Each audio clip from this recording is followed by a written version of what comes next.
Hey, can you guess what time it is? It's time for another ballistics gel test. And today we're shooting something a little bit different. Even though the box might look familiar, this is Winchester 30-30 150 grain jacketed hollow point.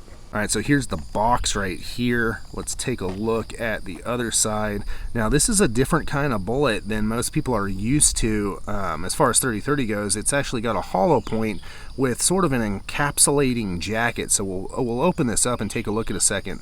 But you can stop and read this if you want. Zoom in, there's your ballistics data. Go ahead and open it up and take a look, because these bullets are actually pretty neat looking. And here we go. Winchester ammo always comes in your styrofoam packing block. And let's take a look. So there it is. I'll move that so we can focus. The jacket comes all the way up, and it's rounded at the top, and then you have this real big hollow point cavity. Very, very interesting. I am very curious to see what this stuff does on ballistics gel. I'm predicting some pretty explosive performance. And my test rifle today is going to be my 1980s vintage Glenfield Model 30A, basically a Marlin Model 336. It has a 20-inch barrel up top. I have a vintage Leopold M8 4X scope, and bringing up the rear, of course, I have one of my Mason leather cartridge cuffs. I've got the caliber stamped into it right there. Check out my website, masonleather.com. I would absolutely love to make you one. And let's come around to the other side. I want to show you, I've got my white-tailed deer design on this one. We'll be taking 3 shots from 100 yards, firing into 10% ballistics gel that has been calibrated to meet the FBI's ballistics testing protocol. And while ballistics gel isn't an exact proxy for big game, it does provide a repeatable medium through which to test various bullets and ammo against each other. After the shots, we'll examine bullet expansion, weight retention, penetration, and velocity. My goal is to provide hunters like you and I with the most objective information possible to help us make the best choice for our particular hunting situation. The ballistics gel in this video has been sourced from Clear Ballistics. You can find a link in the description. So let's go ahead and shoot it.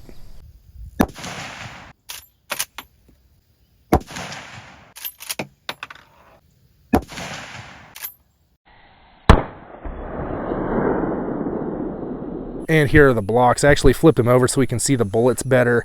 I captured 3 bullets. I actually wound up firing 5 because these loads, these 150 grain hollow points, shot really, really high out of my Glenfield. So I fired a few extra shots to make sure we had a few in the block. And here we can see these 2 right here. We got about 19.5 inches and we'll call it 20 3/4 inches of penetration. And then that shadow down there is the 3rd bullet, and that one is right about the same there. That's about 20 3/4 inches as well. And then coming over to the first block, similar to the 150 grain PowerPoint, not a massive temporary wound cavity like some higher velocity stuff makes. You see some explosion, expansion, whatever you want to call it right here, but it's not very long and it's not particularly wide. That's just the nature of the beast with lower velocity ammo like 30-30.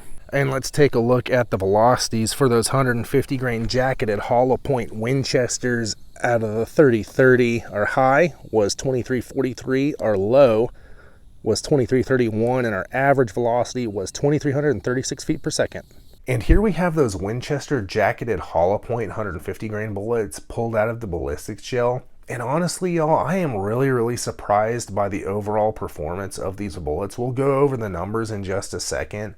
But I thought these things were going to blow up, and they just didn't. They held together a lot better than I thought they would. And as far as weight retention goes, we saw 102 grains, 104 grains, and 108 grains respectively for an average of 105 grains of retained weight. That works out to 70% weight retention, and there was a little bit of fragmentation in the block, but just not nearly as much as I thought we would see. But on the same note, 70% weight retention is a little bit on the lower side of what I've been seeing. And then as far as expansion goes, we saw 0.59 inches, 0.58 inches, and 0.61 inches respectively. Incredibly consistent expansion for an average of 0.59 inches expanded diameter. That works out to 1.9x expansion. And this is kind of where this bullet didn't perform the way I thought it would, being a hollow point. I thought we would definitely see higher expansion. But I think what might have happened is it did expand a little more, and we did get some of that fragmentation, which took some of the edges off the bullet, reducing the retained expansion on the recovered bullets. Now on to velocity. Our high velocity was 2,343 feet per second. Our low was 2,331 feet per second for an average of 2,336 feet per second versus the factory build velocity of 2,390 feet per second. So we did come actually pretty close to that factory build velocity. We're only 54 feet per second slow. Now on to penetration. I was actually pleasantly surprised here. We saw 19.5 inches, 20 3/4 inches, and a duplicate 20 3/4 inches of penetration respectively, for an average of 20 3/10 inches of penetration, which does meet my 20-inch benchmark I like to see for medium game hunting ammo. And I think we would have seen shallower penetration had we got that expansion that I expected. All right, y'all, final thoughts on that Winchester jacketed hollow point 150 grain load out of the 30-30, and this is definitely going to be my final thoughts. This is like the 5th take of this that I've done, but I was expecting something different to happen. I expected these bullets to just blow up, and I was hoping they would so that it could be like a Predator 30-30 bullet, something for like coyotes and stuff like that. That's not what we saw. It actually performed, better than I thought it would. It performed closer to what they advertise on the box. We saw 70% weight retention. The front portions of the bullets did fragment quite a bit, and there were fragments left in the first block. We saw 1.9x expansion, no doubt due to that fragmentation. Had the bullets held together a little better, our overall diameter would have been wider, but we lost some diameter when chunks broke off. Penetration-wise, I was very surprised to see over 20 inches of penetration. So all in all, I personally wouldn't use this load on anything very tough. I'm definitely not going to hunt black bear with this. I'm not going to hunt wild hogs with it, not big ones anyways. If you're hunting down south like I am, I'm in Texas, we have pretty small deer down south. I have no doubt that this load would knock them right on their butt and do a fine job. If you have used this Winchester jacketed hollow point 30-30 load hunting, let me and everybody else know what your results were in the comments.